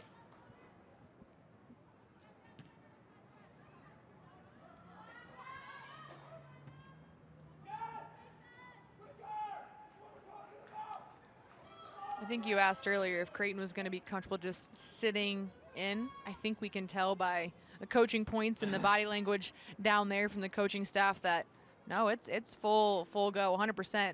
They want that ball to be moved quicker. They want to go, go, go. And it's an offense that has struggled at various points this year, but has played better as of late. They won 1-0 versus Providence, but 2-1 versus UConn. A couple more subs. Tessa Fagerson re-enters. Caitlin Jamie also comes onto the pitch. Played 13 minutes earlier in this one. And it will be Grace Menser that exits, along with Skylar Reese. But you're right, Creighton still has been on the attack in this one as they look for their 3rd consecutive victory and 4th in 5 matches. As it couldn't have come at a better time, but they need to hold on for 25 more minutes.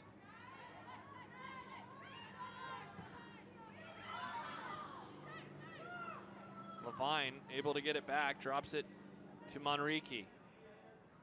Jastrovic goes by her, but deflects off of a Blue Demon, and she gets it back. Monriki to Kulik. Kulik. There's Jastrovic. And the Jays just trying to put the pressure on. Levine looks like she's going to lose it, chasing it down. Murray Powell, nice slide.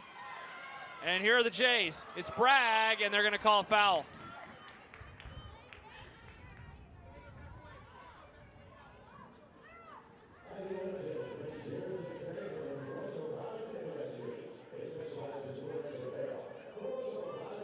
Let's take a look at the foul here, Avery. So there's the tackle. Yeah, I guess a little bit of push from Bragg in the back. Potentially. I don't know, a little shoulder to shoulder sometimes. Can get, I don't know, depends on how you look at it. I think sometimes it's a foul, sometimes it's not. My guess is that one, it looks a little harsher as a yellow is given out. It looks a little harsher, I think, because of the way their momentum was taking them. Didn't see who the... I think this was on the coaching staff, potentially. Okay. You see there, a tough tackle from Briley Hill as we wait that to be scored.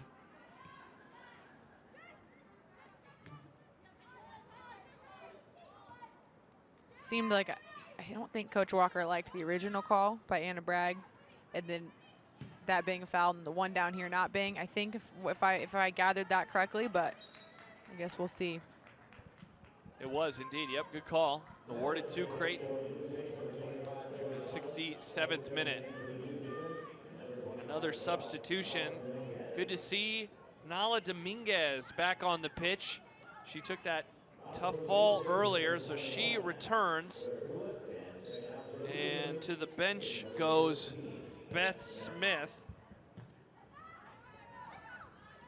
And Smith had that goal earlier in this one.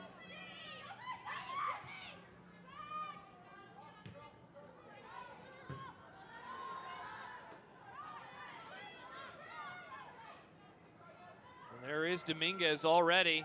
Dominguez, one of the longest runs that we have seen from the Blue Demons today. De Silva, she drops it down to Veldman. Veldman, ooh, nice job there by Torres, but she loses it for the time being. Torres still battling. Torres, nice job boxing out. And Creighton has it again. Good work there in front of Felsted. But Dominguez and DePaul get it back quickly.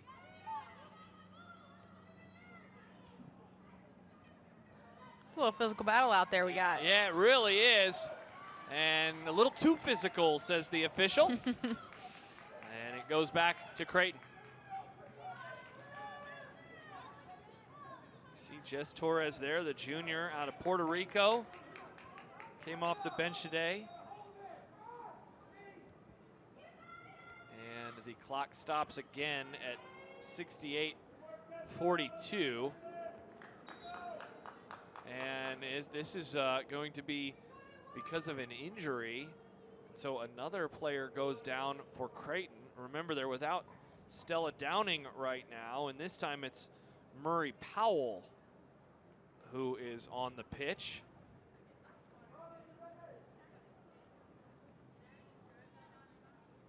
Some of those key pieces for Creighton. She's been a big part of controlling the middle for them today too, so hopefully she'll be okay. I didn't exactly catch what happened. Yeah, so. I can't tell if it's, you know, a cramp, or it doesn't look like it, just given the way in which they're, you know, not stretching her. Let's take a look. There she is, number 11, left side of your screen. And, oh man, I mean, whatever it was, it happened immediately. Yeah, I couldn't tell if maybe she got a foot stepped on, if she tweaked her own ankle there, or maybe it was a groin situation in the way she lunged, but. Yeah, I kind of wonder if it might be that. Hopefully she's okay here. She's been a pivotal piece for them today in the middle and moving the ball well for them. Always good to see a player walk off on their own power. I think maybe it's like a hip flexor potentially. That's always a little bit of a stinger. And like a groin maybe. You're not kidding though, in terms of her impact. 9th start of the season. Played in all 13 matches now this year. And so I wonder, with 21 minutes and 18 seconds left, if we have seen her day come to an end. Back onto the pitch is going to come Laura Kazanjian.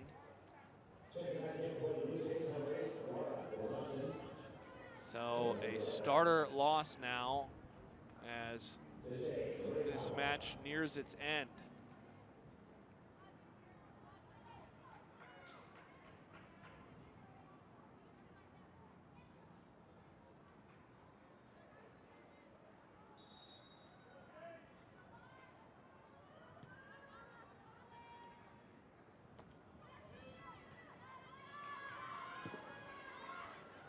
Creighton trying to be on the attack. Ball spins around.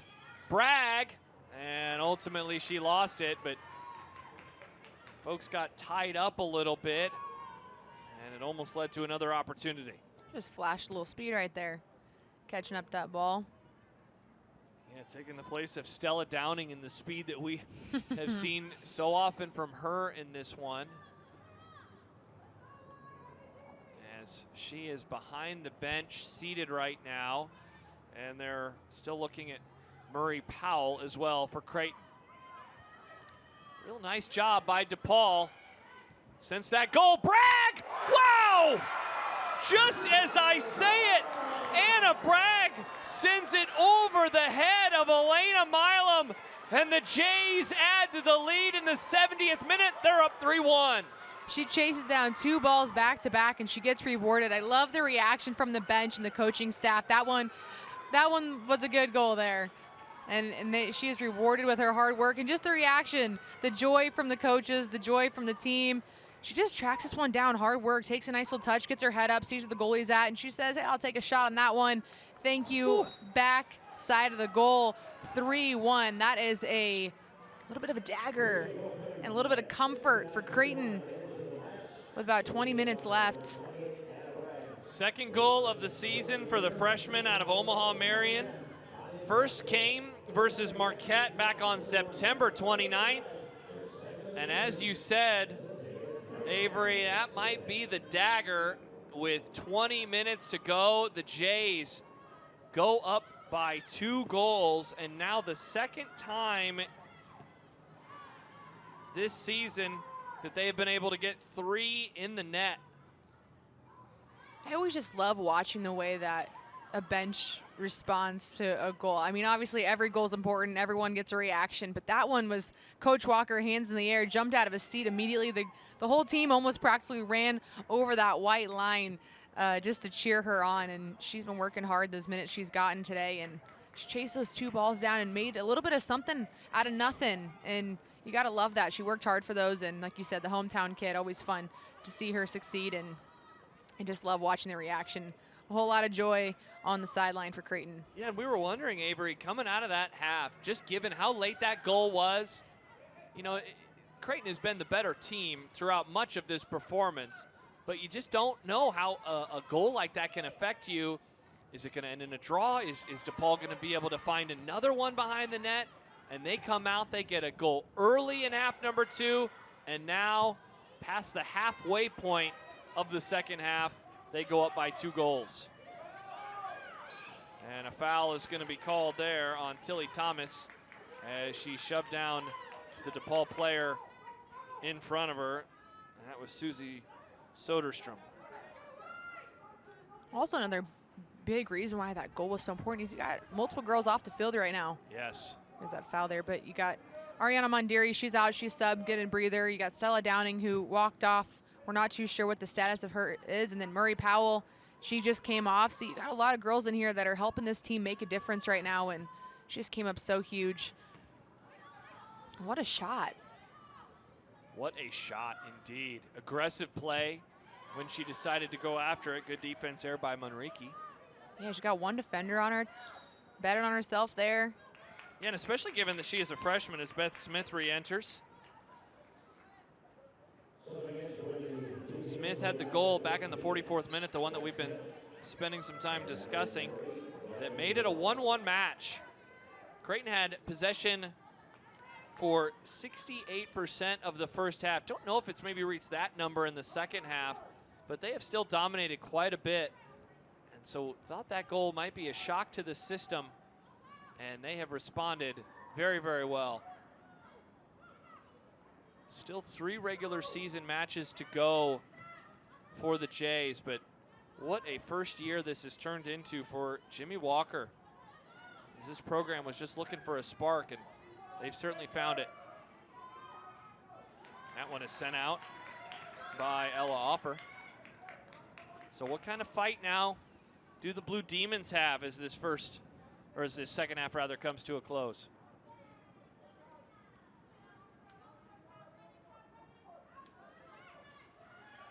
That's headed away, and Kazanjian not really able to clear it like she would have liked, but Bragg is. And it will ultimately go out as DePaul gets ready to put it back into play. Skylar Reese hands it off to Jen Devana.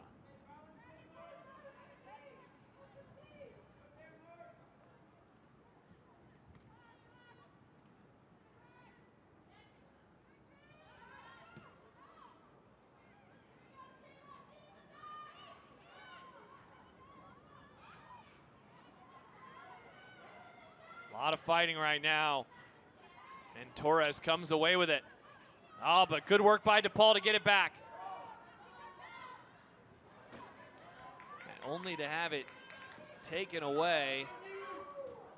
And that one will go out again. It looks like Soderstrom just poked it away. As Creighton gets ready to throw it back in with 15.5 left in this one. Wow, it just goes over the head of a lot of folks. Now Bragg, a lot of white shirts around her, so she'll drop it back to Kazanjian. Kazanjian trying to go by a defender, and they're gonna call her for the foul as Danielle Felsted goes to the turf. I think she just looked up there, Avery, and realized, oh wow, there are a lot of Blue Demons in front of me right now. And you see there Bragg trying to cross. She loses it, she goes down, and she trips Felsted.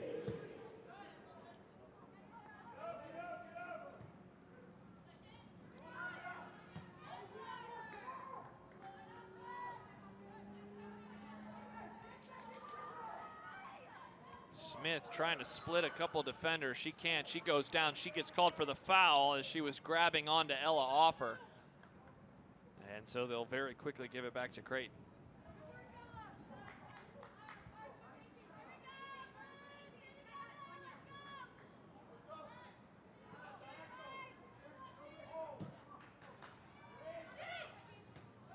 Jastrovic to Kazanjian, and Kazanjian loses it to Shayna De Silva.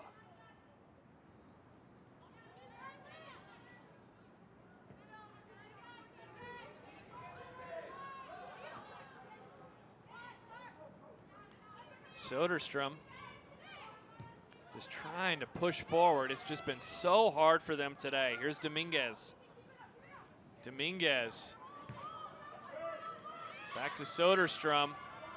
Creighton says, if you're not going to move forward, we're just going to come up behind you and take it. She did kind of sneak up on her there. Here's Dominguez again from Soderstrom. Levine right behind her. Most dangerous lead in soccer. Can they make things interesting? They lose it. Only to get it right back. Smith. Dominguez. De Silva sends it in. 13:20 to go. And knocked away by Zalek. Didn't want it to go beyond the end line for a corner, and it will be DePaul possession still. Yeah, that's an important touch there. She just saves that from being a corner. That's the last thing you want to do right now if you're Creighton is defend a corner. Here's that touch to keep it. Wow. From going over. When you get a corner, that's a mental challenge for any team. You don't want to do that right now. Nice job. Keep that ball out of the box. Absolutely. Nice job there by the junior. Just don't want to give them an opportunity. As it looks like we're about to see a few more subs with about 12.5 minutes to go, all of them on the DePaul side. And you said it a few minutes ago, Creighton without some of their frontline starters and impact players as this one comes to an end. And so we'll see what these fresh legs late mean for the Blue Demons.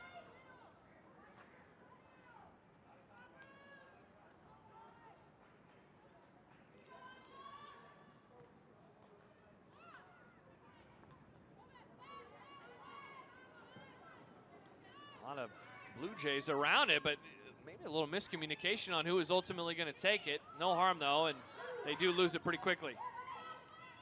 Here's Felsted. Drops it down to De Silva. De Silva, it looked like she wanted to get it to Beth Smith, but Smith unable to get it, and ultimately is going to be picked up by Alyssa Zalek. Yeah, DePaul finding a way to apply a little bit of pressure right now.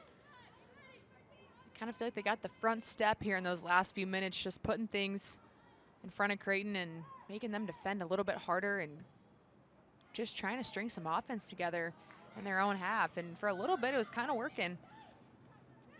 It's kind of stemming off some easy giveaways from Creighton as well. I'm curious to see if they clean that up here.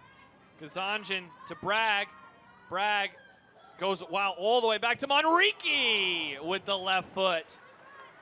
If that would have gotten to her maybe just a little bit faster, perhaps she could have been in business. And good to see Stella Downing re-enter the match. Freya Jupp, Leah Eisenring also comes onto the pitch. Briley Hill re-enters for DePaul. So a bevy of subs for both sides as this one nears an end. 11:08 to go. Creighton that far away from their 4th win in Big East play, their 7th win on the year.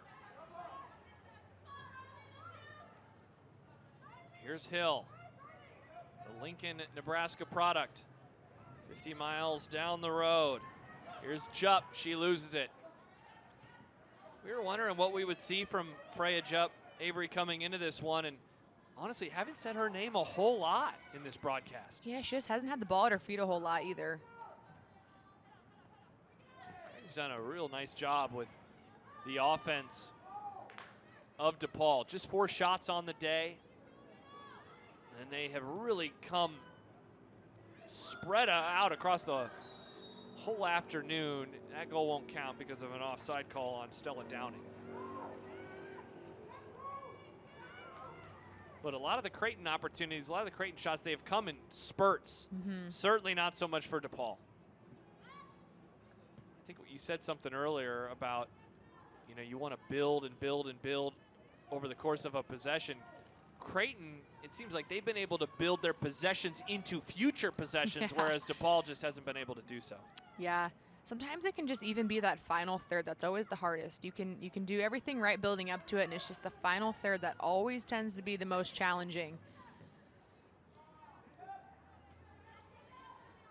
Under 10 minutes left as Creighton sends that one out off of the foot of Ella Offer. Another sub coming in. Grace Mincer will re-enter, and it looks like Susie Soderstrom will head to the bench with 9 minutes and 17 seconds to go. It's now crosswind here at Morrison, and it will go out and stay with the Blue Demons.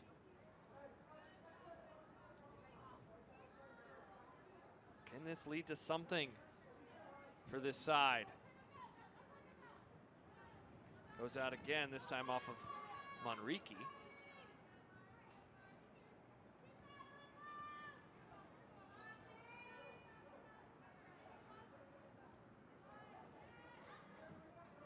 And it will get sent out again, this time off of Ella Offer.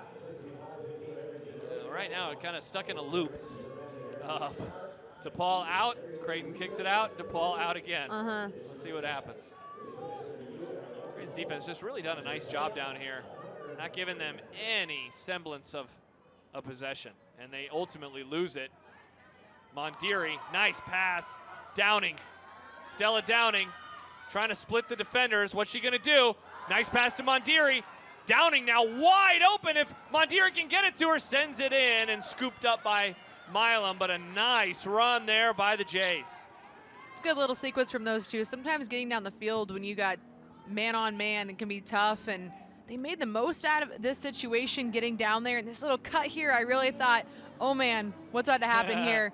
I'm sure she wished she could have struck that a little bit better, but good connecting between those two, and they've been pretty fun to watch play off one another today. It seemed like Avery on that position, they did a good job at maintaining space from each other while also having opportunities for some easy passes. Yeah, one of the most challenging things about being a forward is trying to figure out how to play off one another. Sometimes the positioning, you're kind of up there on an island with one another, and you got to figure out how to support each other. When one's coming at you with the ball, you got to make a decision. Where am I going to be supportive in this situation? Do I get out of the way and pull myself wide to create some space so she can maybe find me?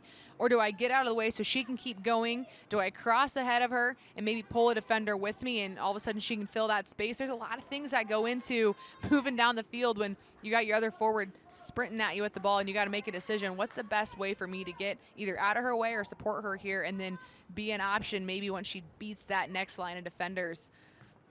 It's a lot of decision making that goes in those little moments. It is over the course of what, 4 or 5 seconds as they Yeah. were making their way down the pitch. And Yeah. so think of all of the ways in which you just described it and how such a short amount of time it is. Yeah, there's a lot of little things in there. They did a great job, even if it ultimately didn't result in the 4th goal of the afternoon for the Blue Jays. Tilly Thomas, by the way, made her exit as this one comes to a close. Clara Kulik back onto the pitch, and that is her, number 21, who sends it up to Stella Downing. But just a handful of minutes left. If DePaul is at all going to stress the Jays on their way towards their 4th conference victory, it will have to happen now. But they just have not had the opportunities. 19 shots today versus just 4. This is a team that coming into this one had been outscored 17-12, so make that now 20-13, and only averaging 8 shots per match, and just half that today. It's been tough sledding for the DePaul offense. That was some good quick math there.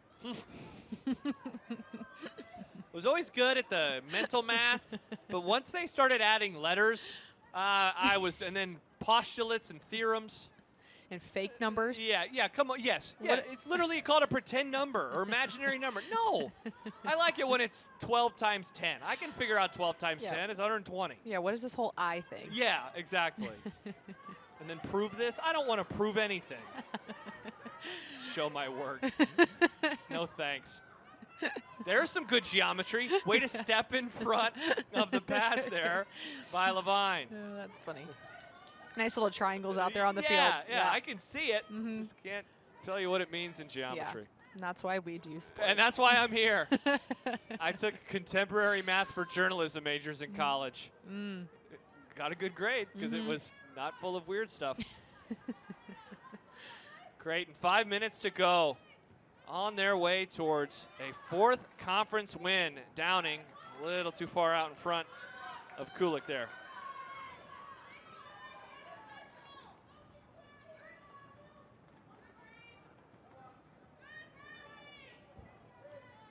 Kulik sends it back to Radke. Downing. She goes down, and she bounces back up quickly.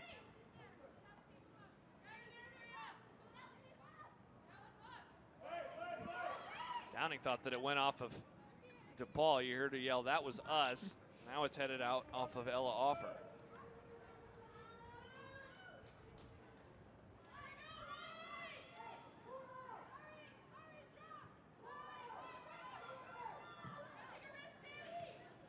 Downing wondered if she could get to it as she had Mondiri chasing out in front.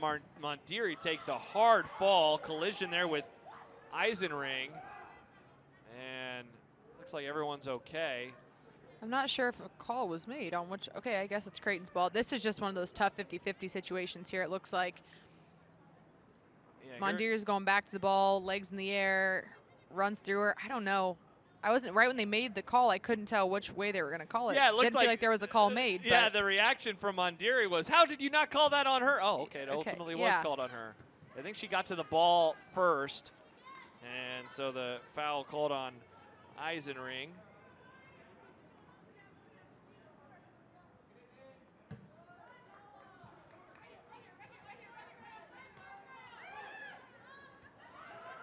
Nice little touch there. I was going to say the same thing. Good work by Judkins. Moment of patience paid off. There's Mondiri, and another offside is going to be called. Disagree? If that wasn't, that touch was that was going to be cheeky. nice. It was. You know what? Maybe just let it play out and then call it offside, just because it could have been cool. Yeah, that touch was cheeky. She knew what she was doing there. She was going to have a wide open net. One-on-one chance. Man, you know, along those lines, this thing is just about done, but some confidence I think we're seeing from this Creighton side that I've been calling Jays women's soccer for years. Don't know if I have seen something like this before with this group, especially as the calendar nears the end of October. Yeah, you asked earlier if they were going to just sit back and watch and be okay with, you know, just playing it out of their half and playing a clean half of soccer and don't give anything up. No, like they're ready to go. And I think when you have these two players we've talked about up top working well together, they've had a few games together now where they've both been playing well. they're like, hey, what would we take their foot off the pedal for? We haven't played in a week. Let's keep going. If it's working, let's keep it going. And I think if they can find a fourth goal, they're willing to make that statement. Moving forward, the Jays will play again on Thursday at Seton Hall. Butler will come back into Omaha 1 week from today. That will be Senior Day. And they will finish on the road on Halloween night at St. John's before the Big East tournament in early November. And year one under Jimmy Walker, don't know if it really could come to a better near end of the season. But there is certainly a confidence about this group.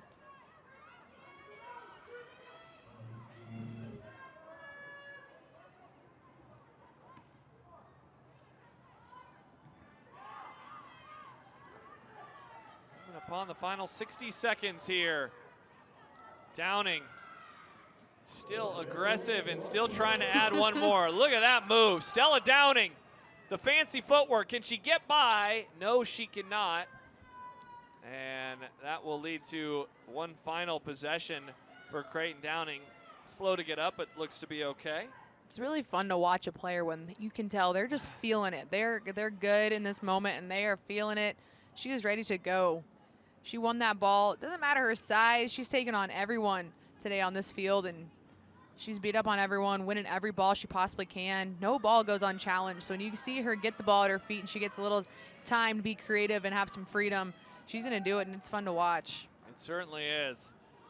Final 17 seconds for this one, and Creighton is going to move now to 4-3 on the year. They'll move 2 games above 500 overall, 7-5-1 in year one under head coach Jimmy Walker, and they continue to put themselves in a great position in the Big East table as the Jays get the 3-1 victory over the Blue Demons of DePaul. DePaul will fall to 4-6-5 on the year, 2-2-3 in conference play, and a tough afternoon for Michelle O'Brien and the DePaul side. Avery, the final takeaways for this one as the Jays get another victory. Yeah, I think Coach Walker will be really happy with that one. Talking to him in some of these other games, he was like, it was a win, but we weren't too happy with how it looked. I think this one he'll be a little bit happier with.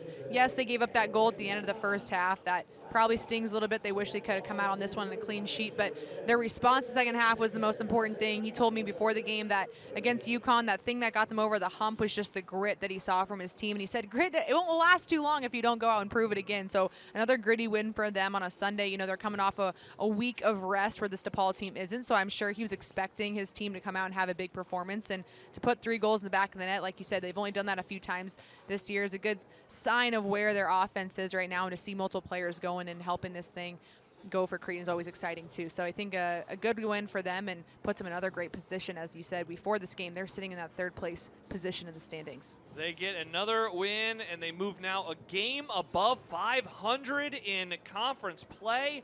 4 wins in their last 5 matches, and they are now 2 games above 500 overall. Creighton with the 3-1 victory over DePaul as we say goodbye from Omaha. Shout out to Chuck Stahl and our entire crew behind the scenes. It is an insanely busy day around here, and they have done magnificent work. For my partner, Avery Howard, I am Josh Peterson. Jays get the victory over DePaul, 3-1.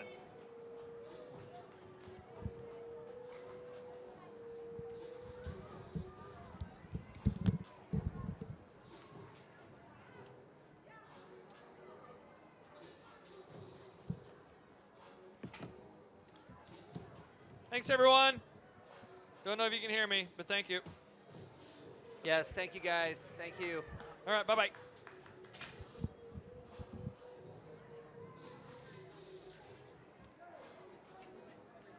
Yeah. Nice meeting you. For sure, yeah.